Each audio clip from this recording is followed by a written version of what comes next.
দেশের ব্যাংকরা দীর্ঘদিন থেকে খেলাফের ক্যান্সারে ভুগছিল। তবুও আওয়ামী লীগের সময়ে হু হু করে বাড়ছিল ব্যাংকের কোটিপতি হিসাবের সংখ্যা। কিন্তু ছাত্র জনতার উত্থানে শেখ হাসিনার পতনের পর কোটিপতির জোয়ারে ভাটা নেমেছে। মাত্র ৩ মাসে কোটিপতি কমেছে ১৫০০-এরও বেশি। ব্যাংক খাত থেকে বেরিয়ে গেছে ২৬,০০০ কোটি টাকা। এত বিপুল সংকট অর্থ কারা নিয়েছে?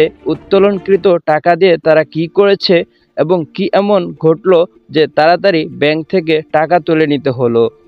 বাংলাদেশ ব্যাংকের প্রকাশিত তথ্য পর্যালোচনা করে দেখা যায়, জুলাই থেকে সেপ্টেম্বর এই ৩ মাসের ব্যবধানে ২৬,০০০ কোটি টাকার বেশি তুলেছেন এমন ব্যক্তিদের সবাই কোটিপতি।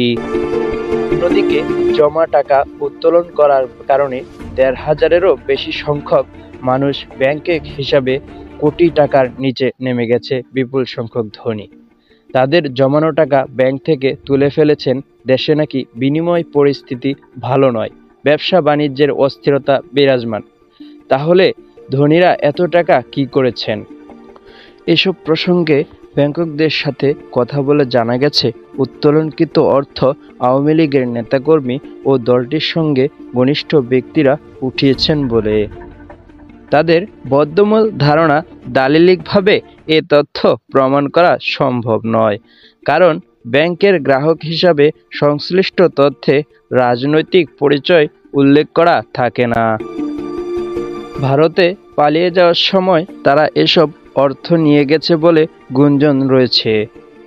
এছাড়াও দেশের বিভিন্ন স্থানে আত্মগোপন করে থাকা ব্যক্তিরাও ব্যাংক থেকে বিপুল অর্থ সরিয়েছেন, কারণ তাদের হিসাবগুলো স্থগিত হয়ে যাওয়ার ঝুঁকি রয়েছে। সংশ্লিষ্টরা জানান, জুলাই সেপ্টেম্বর সময় দেশের একটা অস্থিরতা ছিল।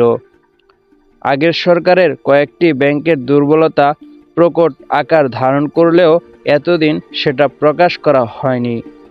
নতুন সরকার দায়িত্ব নেওয়ার বাংলাদেশের ব্যাংক সেটা প্রকাশ করায় মানুষের মধ্যে আতঙ্ক বেরিয়েছে। তাই এসব ব্যাংকের গ্রাহক আতঙ্ক আমানত তুলে নিয়েছেন। আবার বাংলাদেশ ব্যাংক কিছু ব্যাংকে দেউলিয়া হয়ে গেছে বলে মন্তব্য করায় এটা প্রভাব পড়েছে। তবে আশার কথা হচ্ছে, ভালো ব্যাংকগুলো আমানত আবার জমা হচ্ছে। ধনীরা টাকা তুলে কি করেছেন এবং কেন এত টাকা তুলেছেন তা নিয়ে সংশ্লিষ্টদের মধ্যে মিশ্র প্রতিক্রিয়া রয়েছে। ব্যাংক খাত অবস্থায় সংকটের কারণে টাকা উত্তোলন হয়েছে এমন মত যেমন রয়েছে, একই সঙ্গে টাকা অপেক্ষাকৃত ভালো ব্যাংক ফেরত আনা আশা নিয়ে প্রশ্ন দেখা দিয়েছে। তবে বিশেষজ্ঞরা বলেছেন, যেসব ব্যাংক থেকে টাকা তুলে নিয়েছে গ্রাহকরা, এসব টাকা ঘুরে ফিরে আবার ভালো ব্যাংকে আসছে, কারণ কোটি টাকার আমানত নিয়ে কেউ ঘরে রাখে না। তাই বলা যায় এসব ভালো ব্যাংকেই আবার ফেরত আসবে।